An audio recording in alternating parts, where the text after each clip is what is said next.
Hello everyone, and welcome to a little video I wanted to do on the second channel. I've been meaning to do this for a while. I'm working on another main channel video right now, so just to kind of have some content out there, I thought I'd do this because a while ago on the second channel I did a Kanye album tier list, which I think I'm going to update soon because I think my rankings changed, plus Donda wasn't released yet when I did that.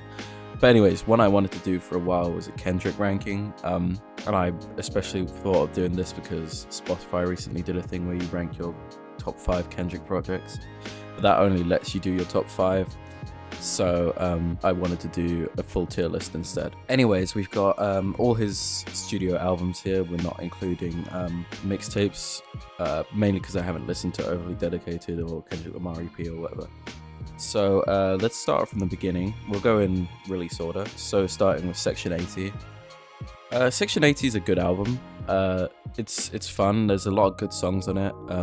There's some other songs that I don't like as much. But it's still like it's a good album experience. I'd say it's like still like a solid like 7 out of 10 album. So it's not like the worst thing ever. But in terms of Kendrick's catalog, it's probably gonna be in C. It might move up, we'll see. Next is Good Kid, Mad City. I mean, it's a fucking masterpiece. It's such a good album. There's so many good songs on it, especially Sing About Me, I'm Dying Your Purse, probably one of his best songs.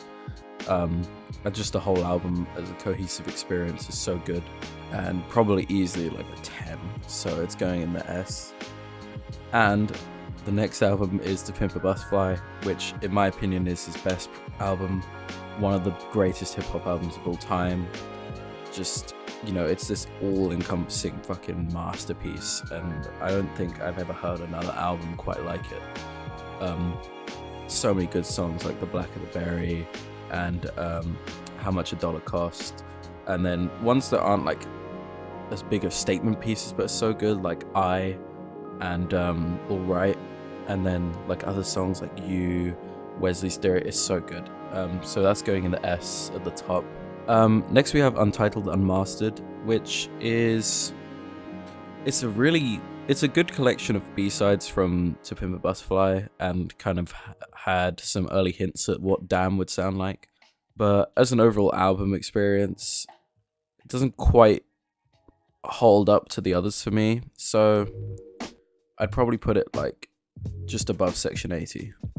I mean, obviously it's not going to hold up to these other albums because it's you know, it's not meant to be an album. It's meant to be just a collection of kind of unfinished tracks, but it's still very good. Still like a 7 out of 10, great experience. Next is Damn. I really like Damn. I think out of his newer albums, it's probably the weakest, but it's still a really great project. So many good songs on it as well. I mean, Pride, Blood, DNA, Duckworth, Element. Like, the whole album's very good. There's only one song I don't really like, which is Loyalty with Rihanna. I don't know why. I think it's the beat. It's kind of too empty. I like the singing, I like the rapping, but the beat itself feels very weird to me, and I just never kind of was able to get down with that song. But I'd say Damn is still like a solid like 8 out of 10, so I'm gonna put it in B. Which brings us to Mr. Morale and the Big Steppers. His latest album came out this year.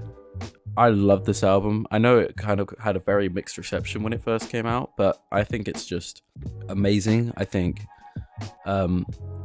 you know, it really shows like this evolvement of Kendrick as an artist, and this kind of, it's so deeply personal. And like, I mean, Damn was kind of starting to head towards that more personal side of Kendrick as an artist, but you know, Mr. Morale and the Big Steppers is on another level. And I think going for the double album concept with it, even though, you know, both sides are not that long, really worked to its advantage. And there's so many good songs on here that I'm constantly listening to, like N95, Rich Spirit, Silent Hill, and then ones that I'm not like necessarily constantly listening to but are so beautiful as well, like Mother I Sober, Auntie Diaries, Mirror, Count Me Out, United in Grief, you know. So I think it's just such a beautiful album. I'm also going to be seeing Kendrick on tour for this album, so I'm really excited for that.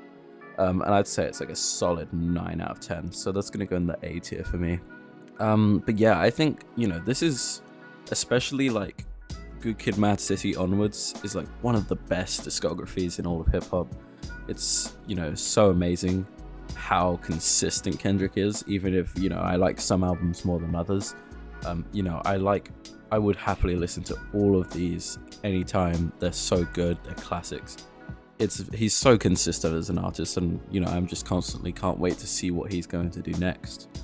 So yeah, that's my final ranking of Kendrick's albums. I think I'm going to do an updated Kanye one, and then I'll probably do some more of these for other artists at some point, because you know, they're fun to do and it's easy content to throw on my second channel. The new main channel video is coming very soon. I'm in the process of writing the script right now. So follow me on Instagram for updates for that. I'll link my Instagram in the description as usual. Other than that, thank you so much for watching, and goodbye.